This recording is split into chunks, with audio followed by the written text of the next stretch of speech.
Oh, hi. Sir, various labor groups and business groups express their disappointment for slow progress of our fight against corruption. Yeah.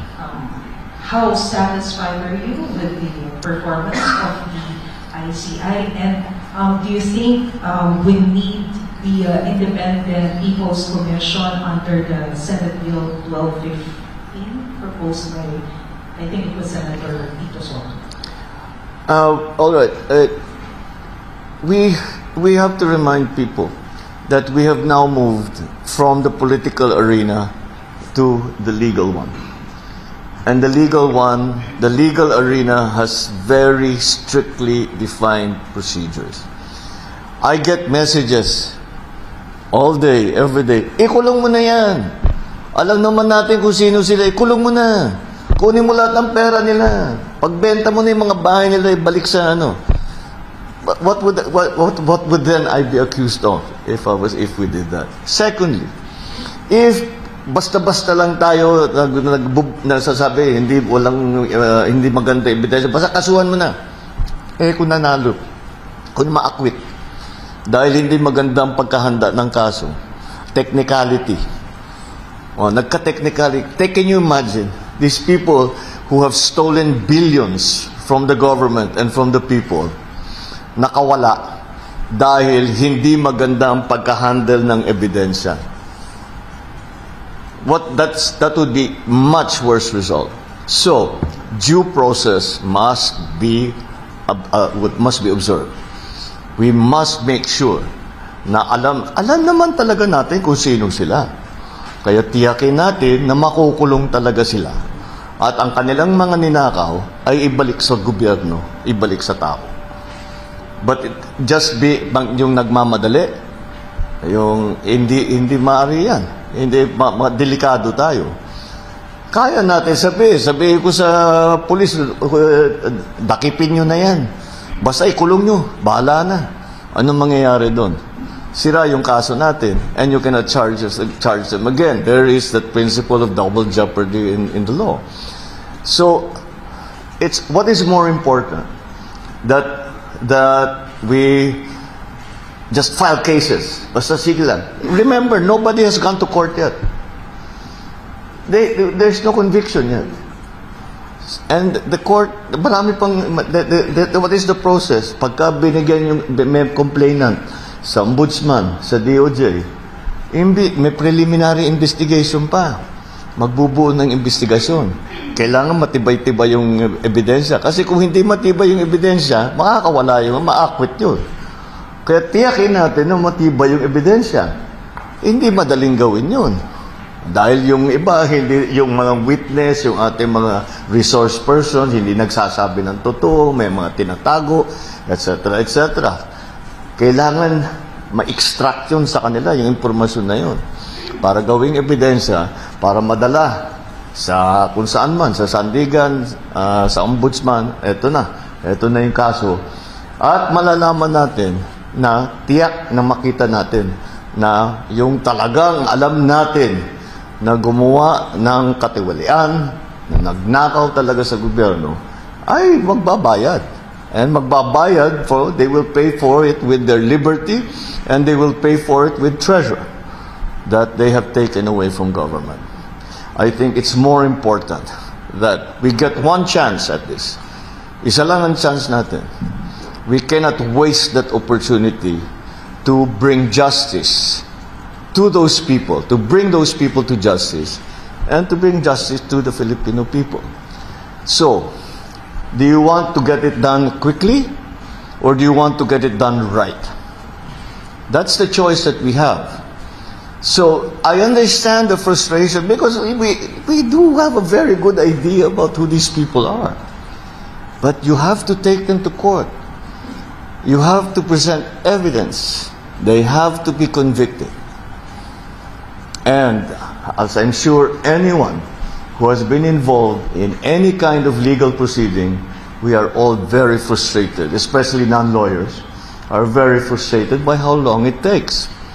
Ang sagot naman ng mga abogado sa atin is that may kasabihan sa kanila, the law grinds very slowly, but it grinds very well. So we're counting on that. Sir, just a quick follow-up. What do you think of the plans of ICI? The wheels of justice grind slowly, but they grind very well. Yeah. So what do you think of the plan of ICI to live stream their investigation? How will it affect the credibility of the process? I don't think it has an effect on the credibility of the process. I think it's a practical matter, really, because if the problem that the ICI has right now when it comes to the issue of live streaming and other issues is hindi pa nabubuo yung kanilang rules. So they still have to finalize those so that we have a clear understanding of what is the best way to proceed. Will live streaming help? Will it not? So we just have to wait for the ICI to make that decision for themselves. I have an opinion, of course, but talagang ang gusto kong makita ng tao, hindi ako nakikialam, the executive, the government, hindi nakikialam dyan. We provide them a budget and we allow them to run everything the way they want, to hire the people that they want, and yung mga substantial matters ay nasa sa kanila yon. Kaya talagang rinirespeto namin yung unang I, Independent Commission on Infrastructure. Let us make sure, we are making sure that they are truly independent. So those decisions have to be left to them. Thank you, Mr. President. The next question from Christian. Sir, with the world's attention on the Philippines as the ASEAN chair, how would you respond to the concerns that domestic corruption issues will always have the country's leadership in the regional sector? Well, we do not allow those local political issues of any member state to intrude into what we are trying to do. That's my experience so far. Hindi kami nakikialam sa ibang bansa.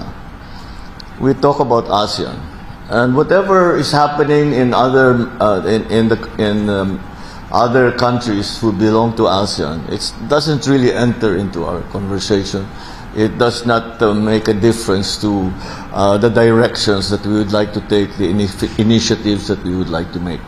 So, hindi siguro, in my experience so far, kasi alam naman natin, yung mga ibang bansa, wala pa naman tayo, hindi pa naman tayo, may konting gulo dun sa kanila, may pumutok na issue sa kanila, pero hindi pumapasok sa usapan. Pagka nasa plenary na kami, pinag-uusapan natin ano yung gagawin natin sabay-sabay. Because it doesn't matter for the decision making of ASEAN. I'll turn that around. The only thing that matters to the decision making process in ASEAN is what each member is willing to do and agrees to do. If they agree in the concept, this is what dito tayo, lalapit tayo dito sa bansang ito, whatever it is. Or we'll open up a center for cultural exchange. O kung sumang-ayon lahat, sumang-ayon lahat. Walang kinalaman kung ano yung sitwasyon nila dun sa local. Hello, sir. So are you sharing these values of combating corruption to the member state? Sharing these values and principles removed to fight corruption to the members of the ASEAN. What will I propose to the members of the ASEAN? These values of combating corruption, sir.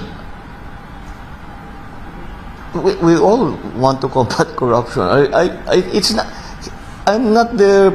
I'm not there. Even if you're the chair, hindi mo inuutusan ito mga ito. These are presidents and prime ministers and one king, a sultan. So it's not in our. We have no place to tell them that this is what you should do, this is what you should not do.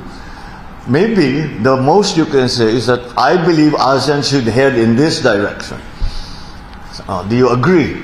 We don't agree. Why not? Maybe we can work around it. That's how the process goes.